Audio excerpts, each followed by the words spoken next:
One problem I'm understanding is that your daughter doesn't know how to play the position that she's currently that her current club team is playing her as, and this is causing indecision in her game, and she's not showing well, in your opinion, to college coaches or to in showcases, right?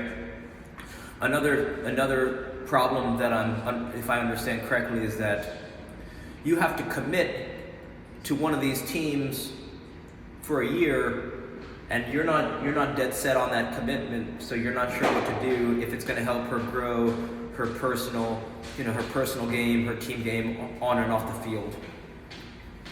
And now your personal trainer is telling you that maybe you stop playing for all teams and just develop personally, so that maybe there's less distraction, or have her play on a boys team, and that's going to maybe elevate her game. Where should we start? Let's start with her indecision of not knowing how to operate on the field with her current position. Something that's super helpful is if you have you could say to your daughter, you tell her, when you get some time, have her communicate with her coach, and she has to do this. You can't do this, because it's going to help her grow. You want to have her ask her coach, say, Coach, I understand that we're playing a 4-3-3, or say, Coach, I understand that we're playing a 4-4-2. Can you show me with cones, or can you draw it out, what our defensive shape looks like, and what does our offensive shape look like? Because if she can understand what her defensive shape looks like approximately, and what her offensive shape looks approximately, this is going to allow her to bend the rules, right? It's going to allow her to have more freedom, because once you know the framework of where you could be approximately defensively and offensively, it allows them to understand, it allows your daughter to understand that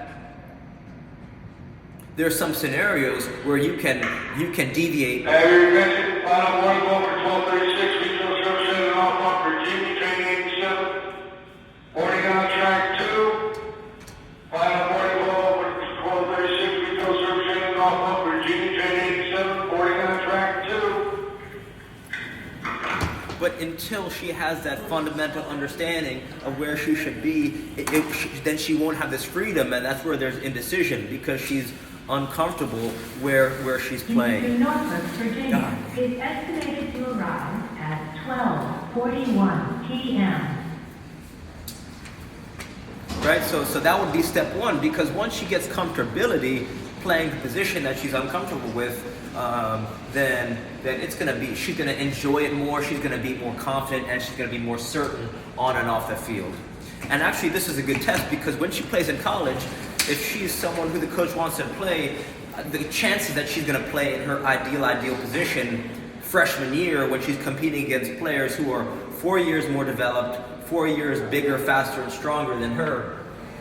So I think this is a good test. Say, hey, listen, if you're serious about your commitment to playing at the college level, you're going to have to play in positions where you might not be comfortable with. So this is a true test. Let's have you understand how the winger position operates, or let's have you understand how whatever position it is, high level, if her ability to understand different positions and how they operate is going to help her develop a deeper level. It's going to help improve her soccer IQ. Right? Because you put Messi on the field, doesn't matter what position he's going to be in, he could still keep the ball, connect passes, and as long as he understands, okay, we're playing this formation, this is kind of approximately where I should be. And obviously, Messi's kind of at one of the best who's ever played the game, but the whole point is that the more she understands where positionally she should be, then the more effective she's going to be, and the more fun she's going to have playing, which is going to lead her to get better looks at different colleges.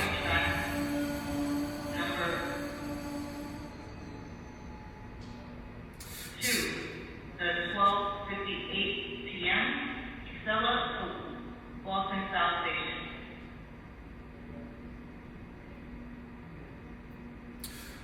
Next, there's something else that comes to mind. In the jungle.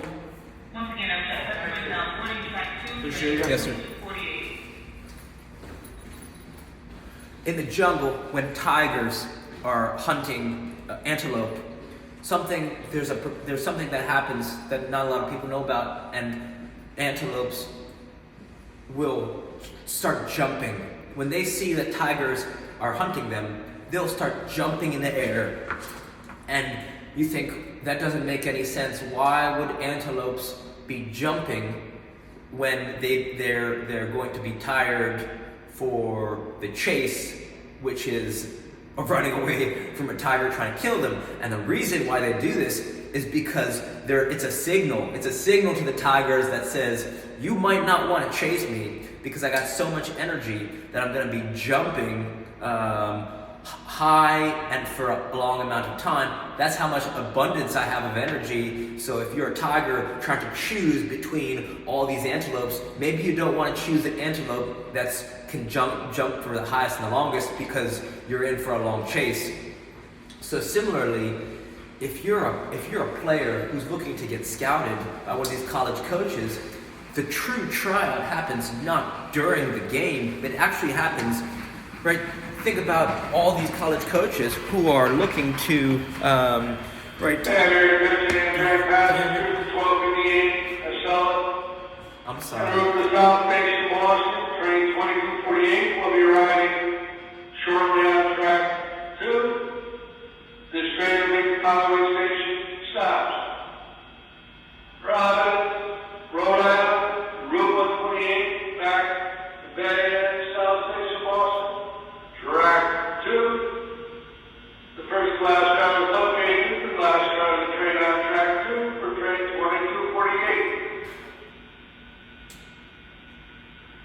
The 1 o'clock, Shoreline East, commuter train to London, boarding on track 12, stopping at Station, Cranford, Guilford, Madison, Clinton, Westbrook, Rosemary, and London, track 12. So the challenge is, my question is, can your daughter elevate her pre-game or pre-game training routine so that it's a signal to all these coaches? It's like, I wonder what this girl's all about.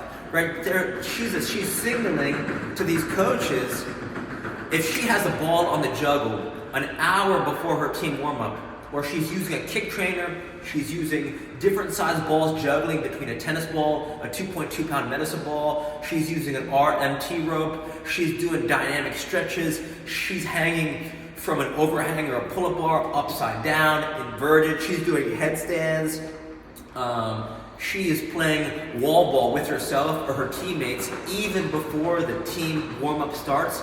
That's a signal to a whole bunch of coaches. If I saw one player who was warming up before all the rest of the players, who kept the ball on the juggle, right up in there on the juggle, in a rhythmic fashion, very relaxed, right, left, left, even before team up starts, I'm saying to myself, I'm gonna be checking out this girl because she's signaled that she's transcending the tryout. She's transcending, right? Because it's not about the play of the game. It's not about what happens in the game. She's not showing that she cares about the game per se. Her personal training routine is at a higher intensity than not only her teammates and the team, but can her personal training routine speak to the trajectory of her training that is, high level play and high level soccer?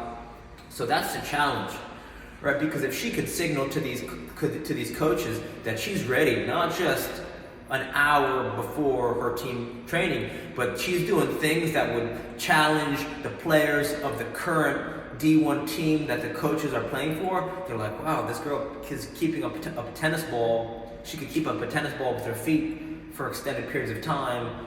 She must be pretty good and be looking to play at the highest level. I want her on my team. So I think that's something that you could challenge her with. And, even if she's got a poor performance during the tryout,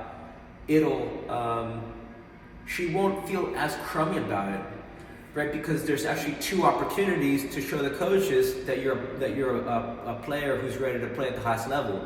There's the game, but then there's all the time before the game that no one else is really showing their stuff. So the goal is, get the ball on a juggle. If there's only thing you can do, show the college coaches that you are ready, that the trajectory of your training is ready to play at the highest level. So juggling different size balls, using an SKLZ solo kick trainer, and using an RMT rope. If she starts rotating between using those three tools an hour before the start of her team warm-up, then I promise you she's going to get some great looks. So hopefully this helps. Reach out with any questions. All right, thank you. 58 p.m. Train to Boston South Station is estimated to arrive at 1:03 p.m. And I would say you want to pick a team that is a combination of you want to have her play at the highest level as possible, and ideally with a short commute. Because I think at this stage, if she's trying to play with, my understanding is that she's between 16 and 18 years old, there's not going to be a boys team that's going to welcome her with open arms because they're going to be doing the same thing. Their age group they're going to be thinking about the same thing that you're thinking about, which is play against kids who are everyone's trying to raise each other's standards. So to be honest, if she plays at the same age group of a boys team, she'll probably be the worst player, and she'll also lose out on the camaraderie and the team, the team community component, the team community, being a part of something bigger than yourself within a team, right? Team play is important. So I think whatever competitive team she's playing on, she's going to get some of that community that is very important for humans, right? So that's something else that I keep in mind. So you want her to play on a girls' team that's the most competitive as possible, and ideally closer to home to minimize her commute, which minimizes costs, energy, and time. Because even if she's not a starter on the best team that she plays on, I guarantee you that she's not using those three tools that I just suggested: an RMT rope, an SKLZ solo kick trainer, and juggling medicine balls and tennis balls. Because those three things, even with 60 seconds a day, is really going to change the trajectory of her playing, where if she's doing those three things on the sideline, she's going to raise her personal training routine higher than any team she's on, I promise you. Right? And I know this to be a fact because I've coached at the college level, and even there's D1 teams that I know who aren't using these tools. D1 boys teams. I know there's D1 boys teams who, the players can't juggle a soccer ball 5 times a piece with their right foot, right thigh, head, left foot. So her training might not be her training might not be setting her up. The current trajectory of her training may not be setting her up to be one of the best college players that she could be, but with a few small tweaks and a few small changes, she could really elevate her personal training and make it so that she's just running through teams. So hopefully some of these ideas help. Reach out for any questions. All right, thank you.